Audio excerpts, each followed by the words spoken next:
Hey guys, Matt here, Wrecked Brewery. Happy Homebrew Wednesday. This is the first official pour, at least, of the apple cinnamon wheat. I have taken a couple samples over the last couple of days, and it's coming together really nice. It's not really clear, and maybe it never will be because of all the wheat that's in there. But I did add some torrefied wheat to this to kind of help with the clarity of it. So maybe over time it will get there. It looks just fine though. I mean, it's not like, it's a little hazy. It's not because of the particulate, I don't think. It just has that sort of look to it. But I mean, other than that, it looks like a clean beer. Just can't see all the way through it. You know, the head on it, it's not really sticking around as much as I thought it might. I did add the carapils and the torrefied wheat to kind of help with that. And maybe it did help some, but definitely, you know, goes away, as you can see from the pour. It's probably been about 5 minutes setting up the camera over here in the garage, and it's already mostly gone, but it's got a nice cap on it. Yeah, it's got an awesome aroma to it. I'm going to call this Wrecked Apple Pie. And the next time I brew this, if I brew it again, I think I'm going to add some maybe Gold Pills Vienna or some Victory or something to it to kind of give it a little bit of a bready or a little bit of a sort of a graham crackery taste to it to kind of get all the characteristics of an apple pie. But everything else of this was a win. Definitely getting the apple in the nose for sure. And that's coming off of that extract. That's the Olive Nation olive extract. I did an ounce of it at kegging. So it might have been maybe a week ago that I did that. So that's definitely coming through.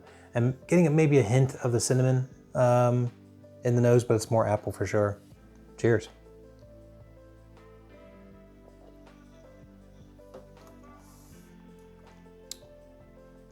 But you definitely get some of that cinnamon in the taste, and you get a little bit of the apple in the taste as well.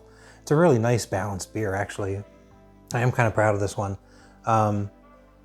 There might be some things like, you know, as I kind of go through this and see how this does over the next couple of weeks or even a month, if it's still around by then, that I may tweak on it. But as it's tasting right now fresh, it's great.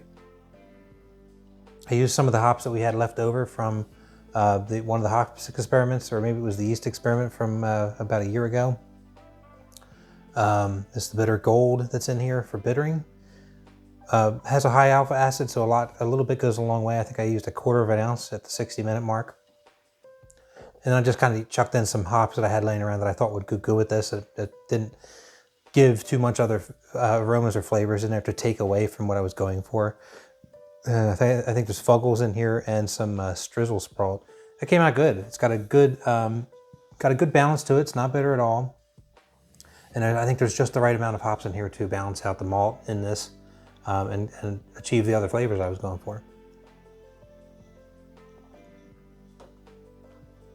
So, updates for this week. I actually talked to my buddy Dennis up at Woodshed Brewing up in New York. A couple things. One, we're looking into doing a collaboration. It's been a little while since we've done one. And it is always fun to do collaborations with a lot of the brew tubers. I've done a couple already over the years, and they are a lot of fun. So we're talking about doing something. We're still putting together some ideas, some recipe ideas, but we'll get something together there. My next beer, though, that I'm going to brew, I'm hoping to brew tomorrow, given weather and given time, as we do have a chance of rain, but I don't think it's happening until tomorrow night. So if I brew early enough, I might skirt that. Looking to make a blonde ale. A friend of mine up north, he's up in Ohio, actually. I actually made this beer in sort of collaboration recipe with him because he wanted an apple wheat beer, and we kind of made it into a fall beer. I'm going to make a blonde ale for just with some of the ideas that he gave me. It's basically nothing going to be anything super fancy. It's supposed to kind of have like a low bitterness to it. Not going to put a ton of hops into it. It's probably going to be middle of the road IBU wise. I think we were looking at like 20, 22, somewhere in that range. And going to try to use the Gold Pills Vienna that I have, because I haven't used that in a while. And I remember Mike Dean of the Dean's List loves that malt. I remember him using that in some of his pale ales and some other beers. And it kind of gives like a little bit of a graham crackery taste to the beer. So probably going to chuck in a little bit of that and see how it does with the blonde ale. Probably saw from the beginning of the video the yeast starter in the background. That's actually a yeast that I've had around for a few months. It just expired about a week, maybe 2 weeks ago. So I'm doing a yeast starter to see if I can build it up. It looks like it's finally starting to take off. It's been running in there for a little over a day now.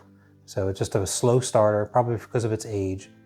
It's the 838 from White Labs. It's the Southern German lager yeast. I've used it for a Munich Helles before. I've used it on some lager beers, and I thought maybe I could use it in a blonde ale. It'd be fine. Kind of in that wheelhouse. So we'll see how that turns out. So speaking of that, I was also in conversations with Dennis about fermenting in a keg, because one of the things I want to try to do, and I've been wanting to try to do for a while now, is to ferment under pressure.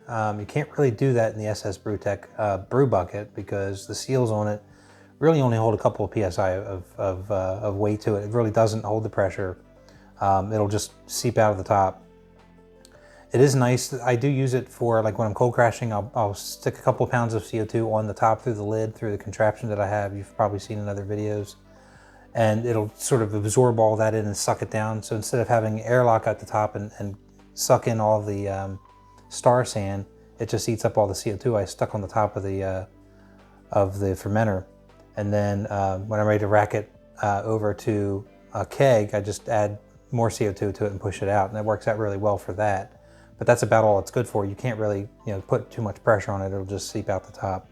So got to thinking and talked to Dennis earlier tonight about fermenting in a keg, because I do have a couple of older kegs that I really haven't been using for anything anymore. I've been slowly replacing them with new ones.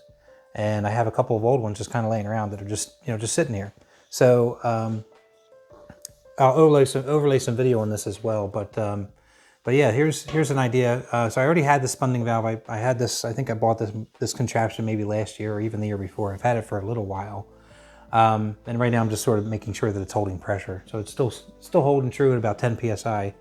And I've already gone through the process of taking apart the keg. I took the dip tube at Dennis's suggestion. I cut off about 2 inches. I actually still have the piece here. 2 inches of the dip tube. I cut off the bottom with a Dremel. And that worked out really well. And I just to make sure there was no burrs or anything rough on it, I just took the Dremel, I sanded it down real good with that. When I was done with it, I have another bit that I was able to sort of sand or grind to the inside of the tube too, just to make sure it was a nice smooth surface all around, and I wasn't going to get cut on it either. And then I put it all back together. I used the keg washer system that I have. I gave it a thorough rinse. I had it run it through the 5-star cleaner. So it's not the star sand, it's the other stuff that I like to use. I'll bring it over here. So a little plug, we're doing this live. A little plug for 5-star. We got the star sand that I like to use around the brewery, regardless of its application. I use that many places, but I like to use the Sandy Clean, and I've talked about this in other videos too. This stuff, it works just as well, no rinse, but it keeps down the foam. So it's real good for that pump for cleaning out kegs. So that's what I did. I ran it for probably, might have been 20 minutes, 25 minutes. It ran for a good while. I just wanted to make sure that keg was thorough and clean. Smelled nice, very shiny on the inside when it was done. So it should be good to go to ferment in that. And yeah, so if everything goes well, I'm going to go ahead and brew that blonde ale tomorrow, hopefully. And I look forward to brewing with Dennis here pretty soon. We're talking probably the next couple weeks or so, time permitting. We're going to try to put something together. So look forward to doing that with you, Dennis. Yeah. So this beer came out real nice. It's well carbonated now. The bubbles are just streaming through there, and it's come out to be a real nice beer. So well, anyway, with that, I'll leave it here, and we'll talk to you guys on the next video. Have a happy Homebrew Wednesday. Cheers. Have a good night.